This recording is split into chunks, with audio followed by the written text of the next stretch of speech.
Holy Santa Claus. Merry Christmas, you filthy animal. Day 2 of the winter meetings, the first full day, is in full swing, and there is a lot to talk about. I am joined by Pete Simonetti of NYY News TV, and we've got the latest on everything Yankees at the winter meetings, starting right now.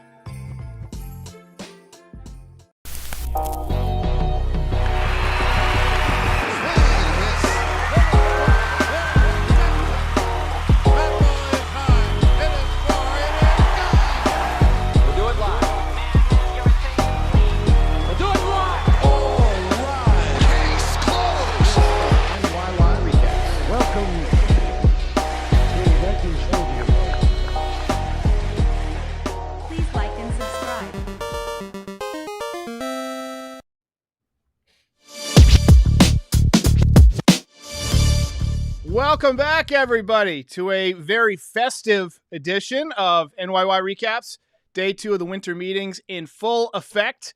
And I am here with Yankees social media legend and creator of NYY News TV, Mr. Pete Simonetti.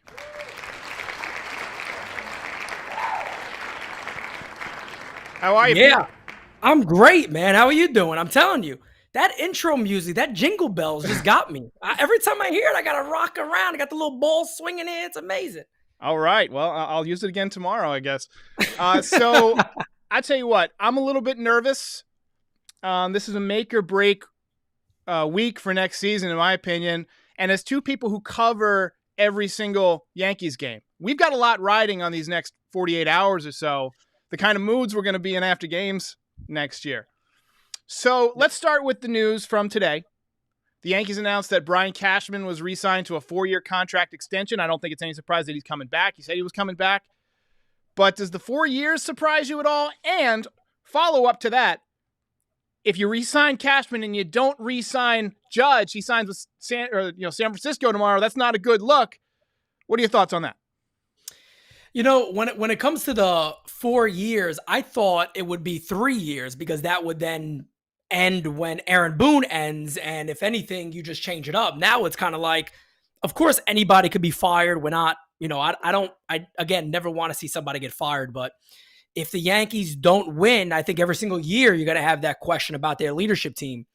And for him to get 4 years, it's kind of comical because now you're looking at it and you're saying, all right, well, now if Boone doesn't come back, he's going to pick the manager again, unless they got rid of both of them during that time. But there, for Brian Cashman, he has arguably one of the greatest jobs in the world. Not even talking about him just being the GM of the Yankees.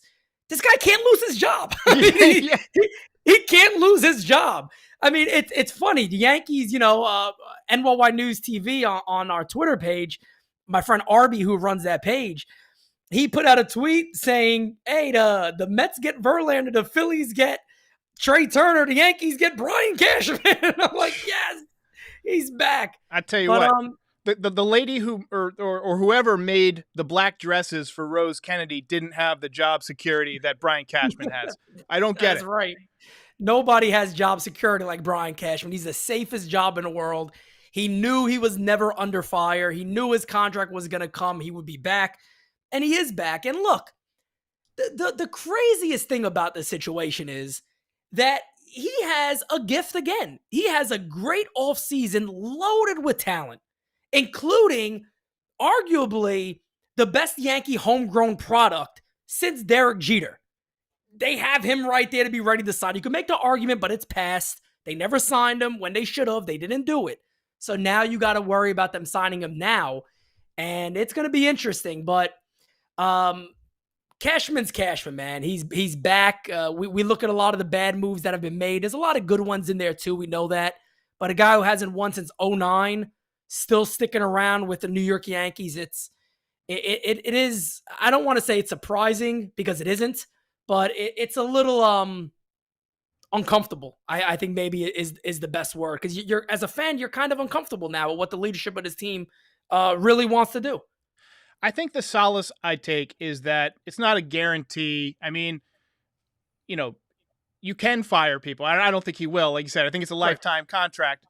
But if Hal Steinbrenner decides after a couple of years that he wants to make a change, he can. I think that Cashman has had some good non-moves so far this year. A lot of people were saying that the Yankees should sign DeGrom. He ends up going to Texas. 5 years. I think it was $185 million. Look, I think the Mets, I think they're better off with Verlander than DeGrom.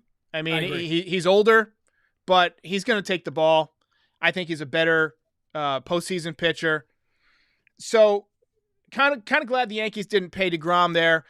Didn't think they would end up paying Verlander, but it does sound like Rodon is a possibility. Apparently the Yankees met with him multiple times today. Just wanted to get your thoughts on what a contract is going to look like for him. I'm hearing 6 years. What are you comfortable with?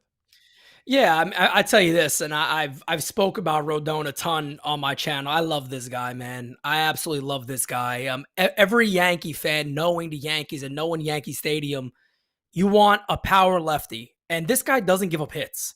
The only con on Carlos is how much is he going to be on the mound for you? Is he going to have a stretch now where this guy's going to be healthy? Is he hitting that stride, so to say? His career is a lot like Robbie Ray's. If you look at them, they broke down the age 29 season when they really started to get it going. They were both additional year after that to become a free agent. The year he won the Cy Young, Ray, he became a free agent. And you know the deal he signed. I think he gets more money than Robbie Ray.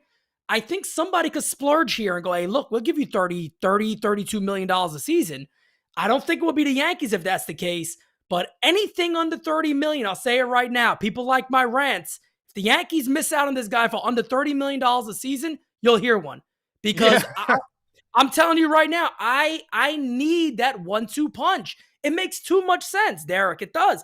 You got Cole, Rodon, Sevy, and Nestor, however you want to do that.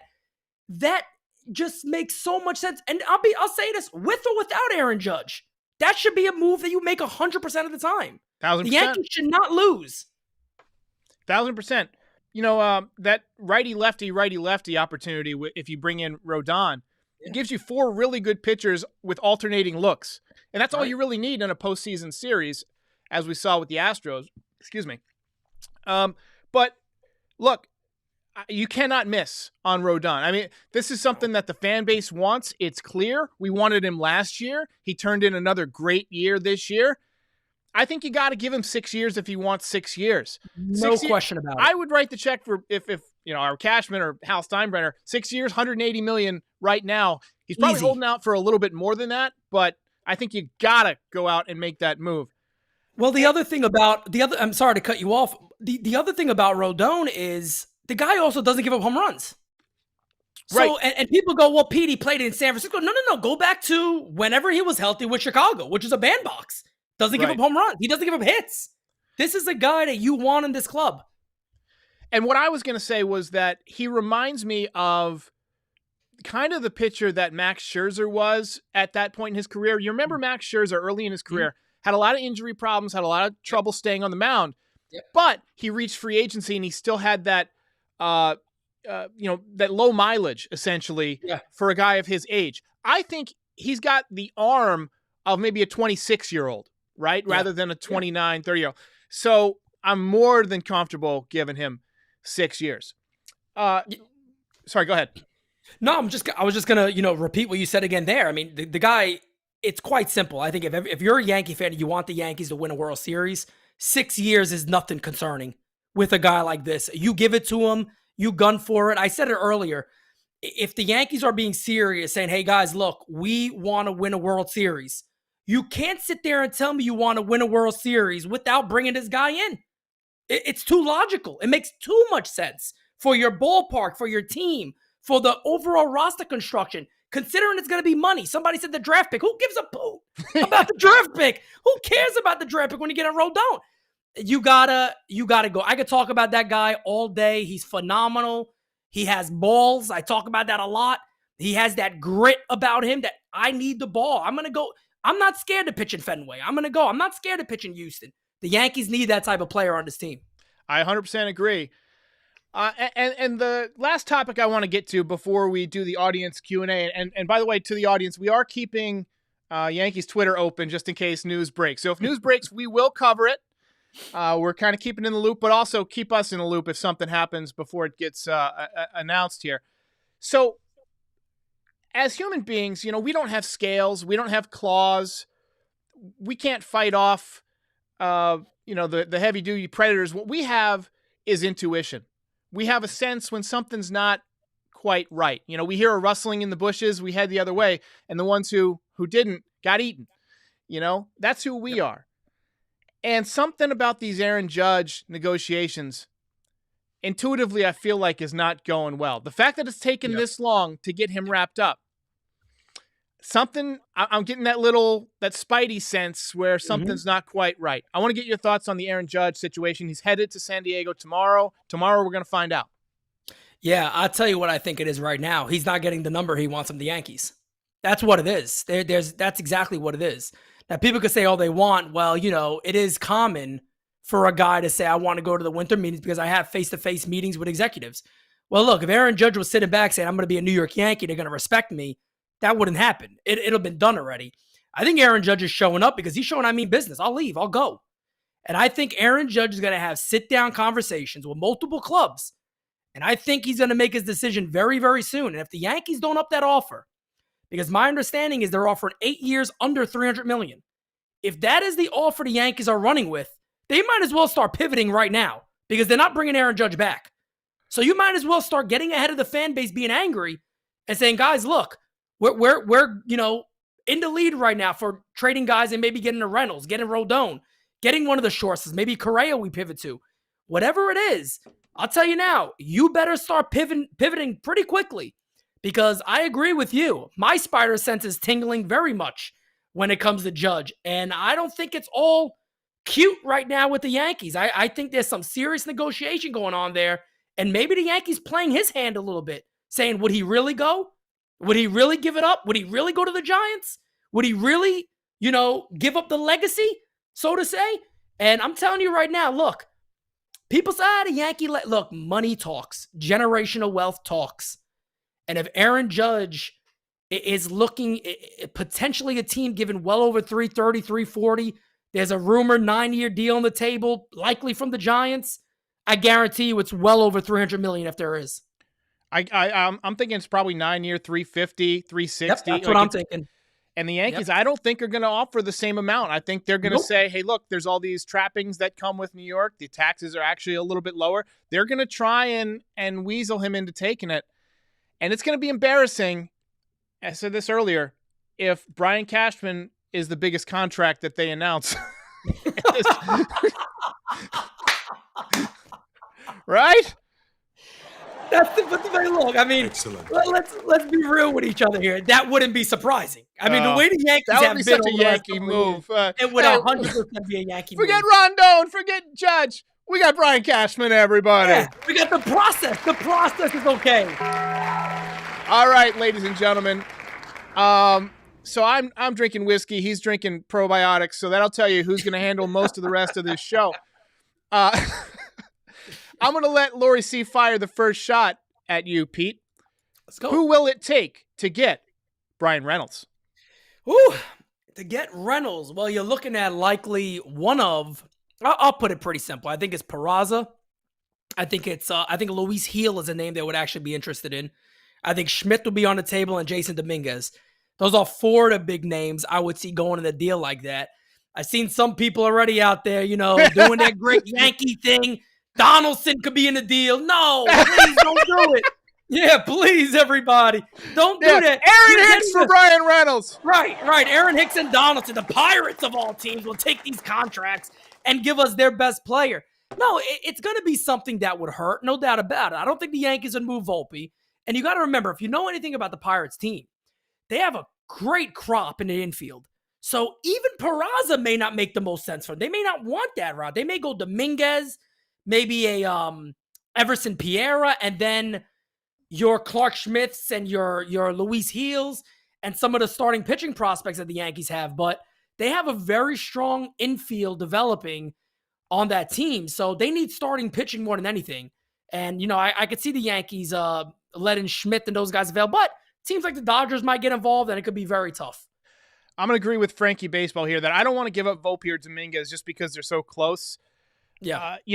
Here's something that I would maybe try. I would try and bring in a third team here, that somebody that needs like a Frankie Montas and maybe, somebody else. I got one that could actually make sense. The Marlins. The Marlins. Get the Marlins involved. Get Glaber on his way to Miami. Miami has great pitching prospects.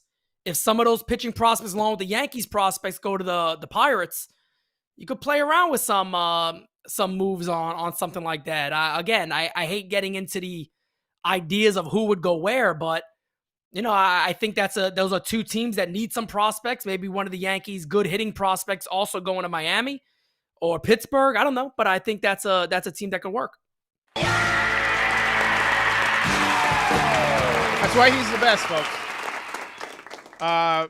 Andujar already in Pittsburgh, says Felo Ramos. Yeah, I forgot about that. Yeah, it's sad what happened to Andujar. I'm excited about him having a full season on a major league club, though. I think he's gonna rake. I really do. I really hope he does. I'm serious. I hope he has a fantastic season.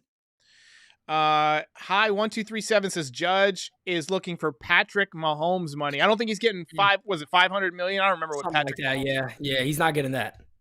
Jack Arnold wants to know how you would trade Hicks and Donaldson because there's a report. I don't know. There's always a report. Yeah, everybody's got reports. Look, I think that Hicks is pretty much untradeable, but I think Donaldson you could probably get something for just because of the defense and some of the metrics were solid. Yeah. I don't know, man. What do you think about that? Yeah, I think I agree with you in the sense of I think Donaldson is arguably more movable. I think they're both movable, to be honest. But I think Donaldson played a full year last year. He wasn't really injured at all. He played at Yankee State. He played an amazing third base. So look, that's value. People sit back, but that's value. Being a very, very good defensive third baseman is indeed value. And if the Yankees come along with it and go, hey, look, we'll deal maybe a guy or a ball player along with him, and then we'll also eat $8 million of his deal. I think teams will take that. I think there's many teams out there that go, we'll pencil him in. Not as a DH in the National League also. You could play around a little bit, but I think Donaldson is no doubt about it able to be traded. And then I think with a guy like Aaron Hicks, the Yankees would almost have to give him away.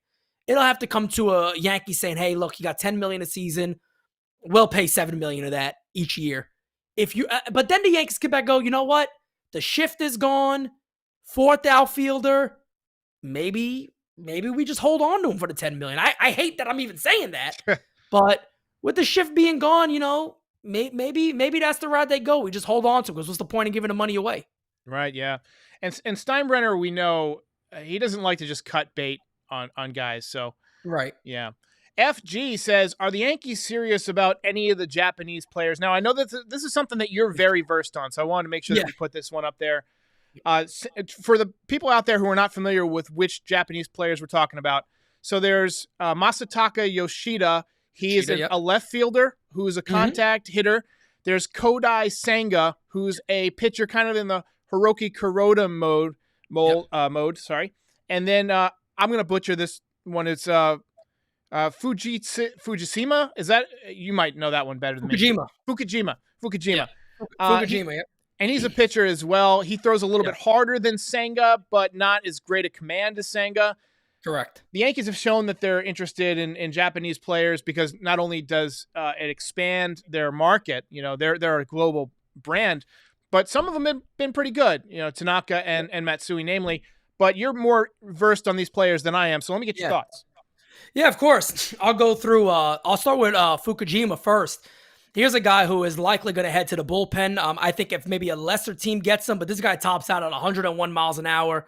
He was drafted the same year as Otani. And when he was coming up, he was like the guy. He was like the phenom. I mean, if you watch his stuff, filthy stuff. Great fastball, great slider.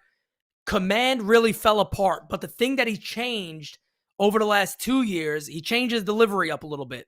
And that command has slowly started to come back. But everyone that I speak to, I have a guy who watches these guys all the time and he emails me like bios about these guys. And he told me flat out, if a team is willing to throw this guy in a pen, throw him into pen. He tops out at well over 100 easy, hits triple digits like it's nothing. And again, he has a pitcher's body. Think of young Yu Darvish, and he still hasn't got heavier. He just has a lanky, tall body.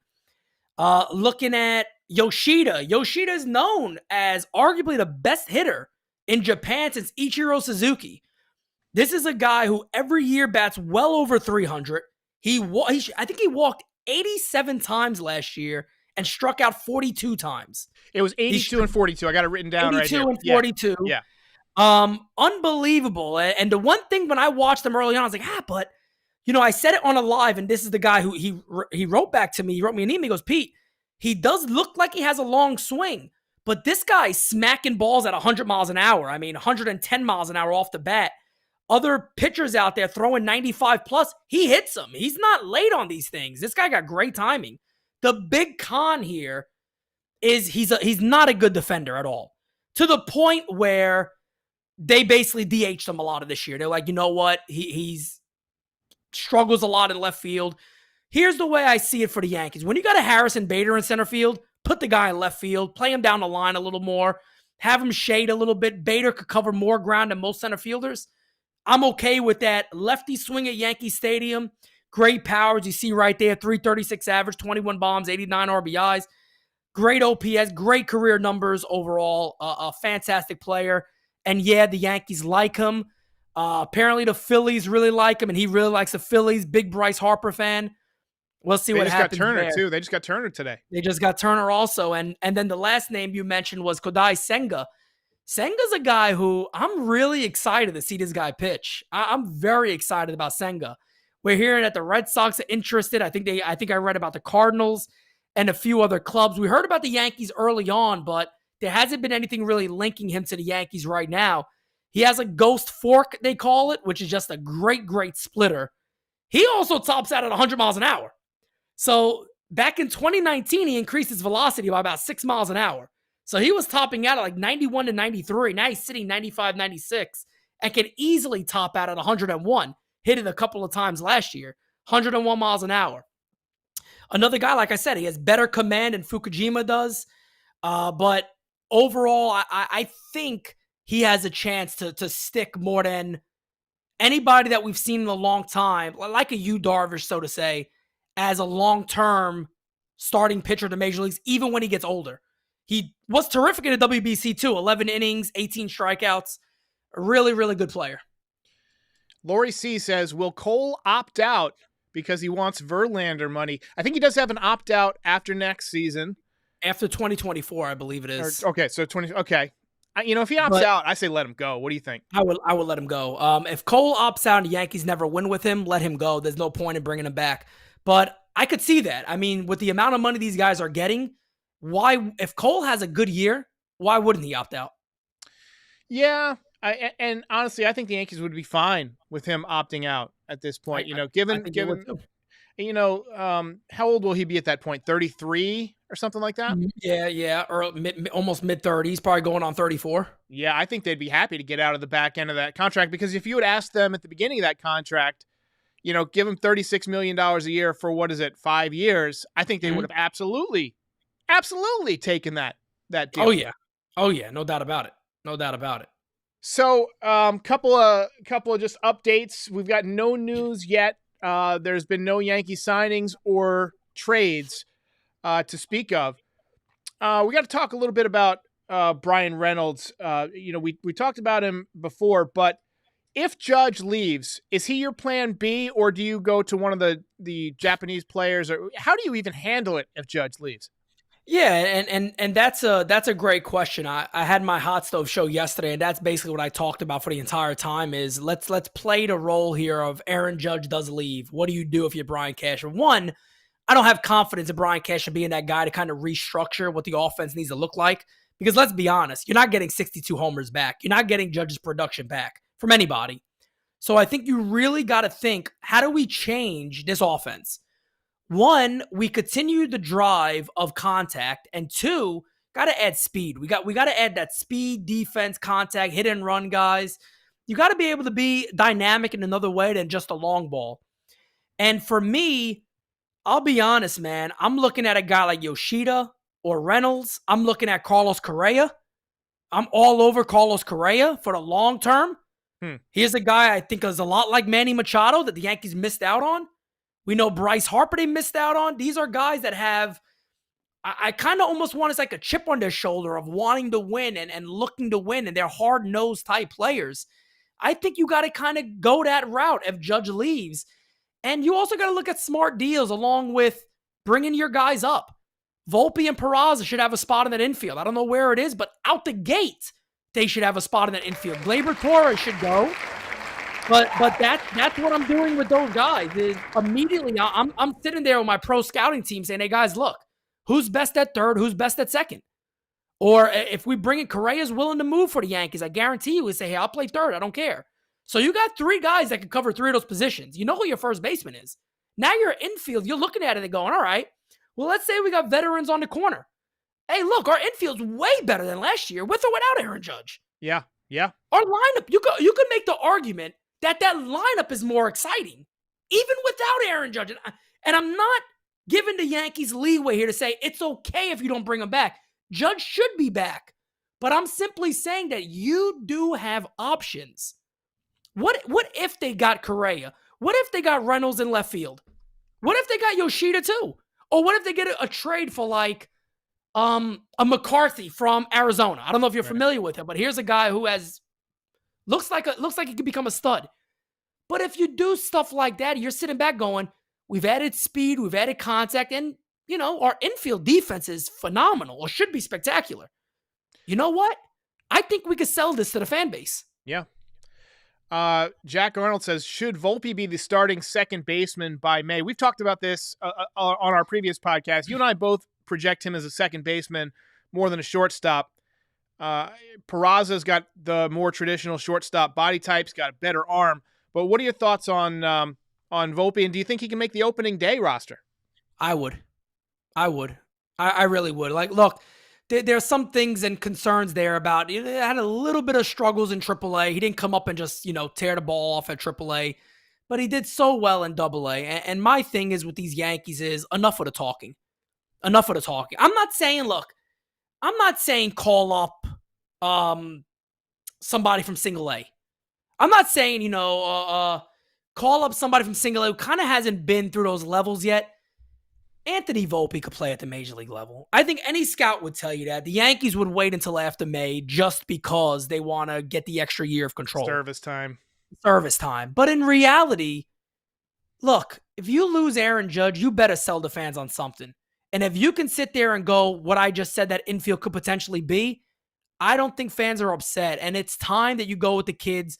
Me personally, I'm giving Volpe a second base glove in the offseason and saying, get used to it. Yeah. Get used to it. You'll be starting there. Get used to it. I don't want to guarantee you something, but if you show up the way we expect you to, we're going to give you that chance. We're going to give you that shot. And they should do it. Sehaj Doshi, I think I pronounced that. I might have butchered it. If I did, I'm sorry. Says, isn't Judge going to regress significantly? 62 home runs isn't exactly sustainable.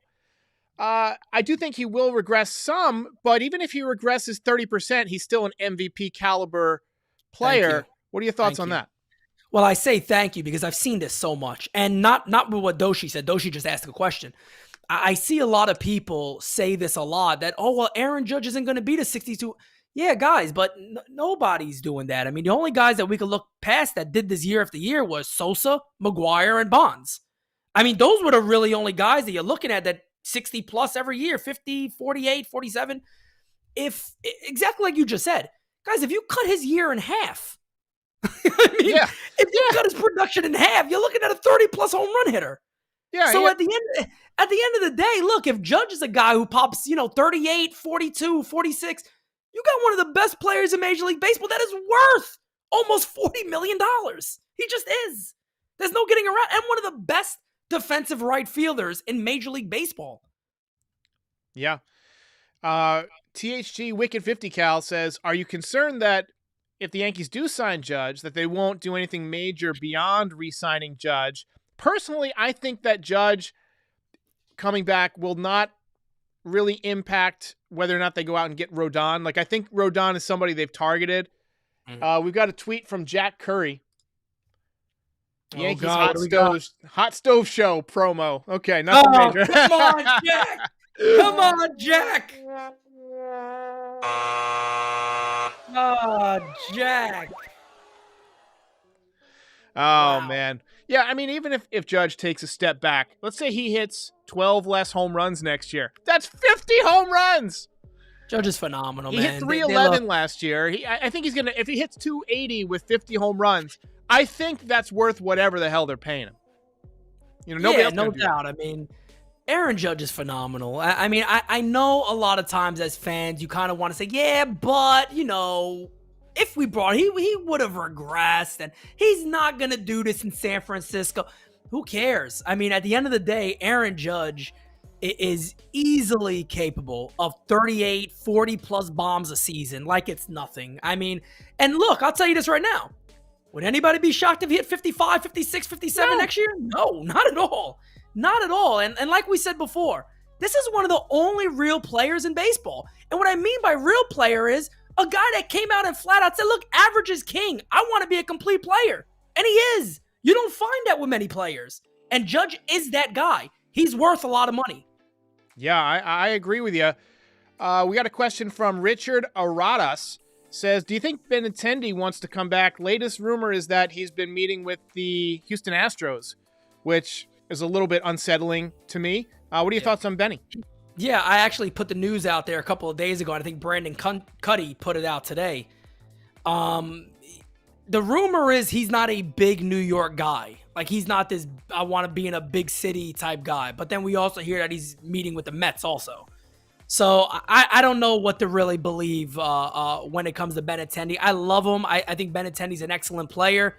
But I tell you guys what, if Benny went elsewhere and the Yankees maybe got... It's funny because I think somebody asked me this recently, like, Pete, would it be Benny or Yoshida for you? I said Yoshida. And the only reason why, I want to be different.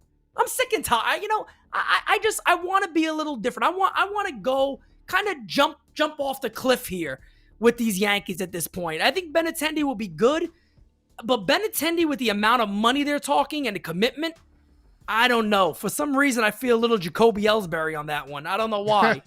But that's 6 years, $100 and something million for Benny. I love the guy, but I don't know about that. That's fair. That's definitely a fair assessment. If they lose Judge, I think the move is to go out and get Reynolds to replace to play left field, and I think you put Stanton out in right field and just say, give us what you got, big boy. If you get hurt, you get hurt, and then you get Yoshida to be the DH. That's the way if Judge moves on, you know who's going to be the right fielder? Bellinger, okay? That's the Yankee move. That's the Yankee move. Oh, man. Anyway, Baba Ganoush says, never heard of you. How do you never heard of Pete? Pete's got one of the top Yankees channels on YouTube. Go check it out. It's NYY News TV. We're in the middle of an audience Q&A, so please send in your questions. Anthony Medina says that Oswaldo Cabrera, is not an everyday outfielder, and I want to disagree just a little bit. Just a bit outside. I think he could be. He was really phenomenal in right field. I don't think that he's going to replace Judge if he leaves. I think they'll probably do something else, but he was phenomenal out there in right field. Left field, not so much, but you put a lot of pressure on this kid, never playing left field before, and then putting him up there at the, essentially with the season on the line. Give me your thoughts just overall on the young guys, Oswaldo Cabrera, Oswald Peraza, just on the cups of coffee that we saw. Yeah, I like Cabrera a lot. I think Cabrera could be an everyday outfielder, no doubt about it. I think he has the athletic ability to do it. My whole thing with Cabrera is I feel like his true value is one of those Ben Zobrist types. A guy that he's a switch hitter. He could play all over the place, play every position pretty well. You never kind of feel worried about him playing any type of position. But he's a guy that what we've seen from him, I think, it could go one of two ways with Cabrera. I really believe that. I think Cabrera could be a pretty good major leaguer, or I think he could be a below average major leaguer. And I know people are probably going to hear that and go, Pete, well, he was good. He was pretty good. He was pretty good. To sit back and go, this guy was phenomenal, make sure he's a starter next year, I'm not sold on that. He was competitive. He showed that I could compete at this level, no doubt about it. He has the heart. He's a ball gamer.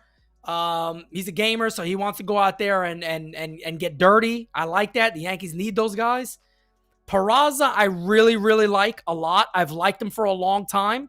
I've heard a lot of great things about him. And when you watch him play, here's a guy that can steal bases. I think he's arguably one of the best defensive shortstops that you'll find in baseball. I'm that high on him at shortstop. He has a baseball IQ that a lot of people don't have. He also drives the ball to right field very well, but then can pull his hands in and hit it out to left. So he's a guy that I think could also wreak havoc on the bases for years and years to come. I'm a lot more higher on him than I am Cabrera. 100%, 100%. Here's something I got for you. This is a great question from, was that a SpongeBob reference? How much do you think the Yankees get for next winter? That's a great question. Now, Ohtani, for those of you who are watching, who are not familiar with this, Ohtani actually met with the Yankees when he was a free agent the first time. Yep. They gave him a really nice pitch, but then there was a second round of meeting with teams, and the Yankees didn't even make the cut. He wanted to play on the West Coast. I think that's probably still the case, but maybe having some countrymen could be a good idea. What are your thoughts on that? I got a better name, and I'm not answering the question really here, but I think I'm giving a better answer than Ohtani, because I think you answered Ohtani. I think it's better for Murakami to come to the Yankees. Yes. I think it's much better for Murakami. Tell everybody about Murakami, because I'm not as familiar with the Japanese players, and I know that you are. So give us the scouting report.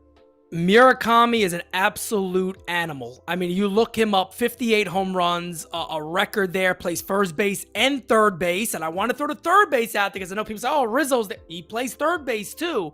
And he's average to slightly above average at those positions. Left-handed bat, huge power, but also a guy that every single year has brought down that K rate. Murakami is a guy that I'm telling you, man, he wants to come to America too. He doesn't want to wait until he's 26 to be a free agent. He wants to come now. And according to the rumors it'll be either next year or the following year guaranteed. But this guy's going to be posted. And let me tell you, the Yankees need to get him. Here's the good thing. Posting under a certain age, I believe it's under 26 years old, you got to use your international free agent money. Well, the Yankees are using theirs this year on Brandon Maia, who they're going to get. They're going to lock him in. Going forward, I think you're going to see the Yankees stack up that money as they've done in the past, and they're going to put it for when Murakami's available, because he's a guy for the New York Yankees you cannot miss. Cannot miss on him. You know, the Yankees seem to be doing the same strategy that I do in that out-of-the-park baseball simulation, which is just pay the most amount, your max budget to the top international prospect every year, and eventually one of them's gonna pay off. Tyler Talbot says, "Do we upgrade the catcher position?" I don't think so. I mean, we got the Platinum Glove winner, and he's cheap. I don't think it's a priority. What do you think? Yeah, can we put a little respect on Trevino's name, man? I gotta say it, man. I gotta say it. Look, I don't think there's anything wrong with saying, let's upgrade the backstop. Maybe we upgrade from Higgy and we go somebody else. Here's the thing with Trevino, guys. You got to remember, this is a guy who's never played that much. He got tired. He really got worn down at the end of the season. And look, I'm also going to say, that's not the Yankees' fault, and that's not his fault. The Yankees went in there with Rortvedt, who's a muscle man. He's a muscle head. I don't think he should be catching. I don't think he's ever going to be a regular at all at this level. But they went out there and probably said, hey, at least we got a backup in Trevino. The guy could catch, right? And the guy was like, I could do a lot more than that. You guys found a Platinum Glove catcher. This is a guy for nothing. For Albert Abreu, who we got back. Yeah, literally nothing. Yeah, nothing at all. So for me, I stick with Trevino. And look, this is a guy who loves the New York Yankees. I saw someone with him. He's like, hey, I'm going to bring back the different color Thurman Munson catching gear this year. The old school one. I want to wear that. He was like, I'm going to message my people to get it made for me. This is a guy who loves Yankee lore, loves being a Yankee catcher. And look, he's a guy who could build off what he did next year. And now that he has that experience behind him a little bit, it's going to be better for him. I stick with him. So this next question, this next question is going to be fun because we got two opportunities to butcher names. So it's from either Ricardo Colon or Ricardo Colon? I'm going to say Colon is more likely. What happened to Ben Rudebert? I don't know what happened to Ben Rudebert, but I'll tell you what. Ben Rudebaker. It reminds me of Rowan Gardner. Ben Rortvedt. Yankees acquired him as part of the whole IKF deal, Donaldson deal. He was thought of as being like the catcher to be, possibly. Left-handed bat, strong as an ox. Unfortunately missed most of the season with an oblique injury. Those can be just nagging. Especially the more, I think the more muscle bound you get, the more likely you are to pull something. That's just my uneducated opinion as somebody who is neither flexible nor muscular. But look, I hope that he gets a look this year, because I'm starting to doubt that this guy actually exists. But tell me about Ben Rudebert. Good old Ben Rudebert. No, but you're 100% right. That's like I was saying earlier. I mean, he's a musclehead, man, and staying healthy and being in the position that requires you to be pretty flexible and stretch those muscles out a little bit. I don't know, man. That's why you see a lot of catchers like Benji Molina and guys like that, because you don't gotta be this rock solid, look at my biceps type guy, Hulk Hogan looking back there. You don't really want to be that back there as a catcher. And I don't know. I think a guy like Rortvedt, you kind of just, if he plays, eventually he plays, but if not, it is what it is. It is what it is. You move on. I want to thank Pete Simonetti here. I told him we'd do 40 minutes, and I want to make sure he has time to go live in case some Aaron Judge news breaks tonight. We got to make our bread and butter. But Pete, thanks so much for joining me. Go subscribe to NYY News TV. In my opinion, it's the best watch parties on a daily basis that you can get, on the internet, frankly. I say that watching a watch party with them is like watching the game with some of your friends. That's what it feels like to me. And that's what I try and make the post games like. So that's why I relate to it. A lot of times especially when John Flaherty is in the booth, I tune them out and I put on Pete. I'm sorry. Sorry. The guy has vanilla. The guy eats vanilla ice cream. The guy gets no toppings on his pizza. He is as bland as it gets. I'm sorry. I just can't take him. So, Pete, I wish you the best of luck for a successful 2023 season. Now that we know this is functional, we can have you on for some post games if you have the energy. Of course. After your. I'll have the energy, I'm sure. All right, one more round of applause for Mr. Pete Simonetti. I'll see you guys if Judge signs. Ball game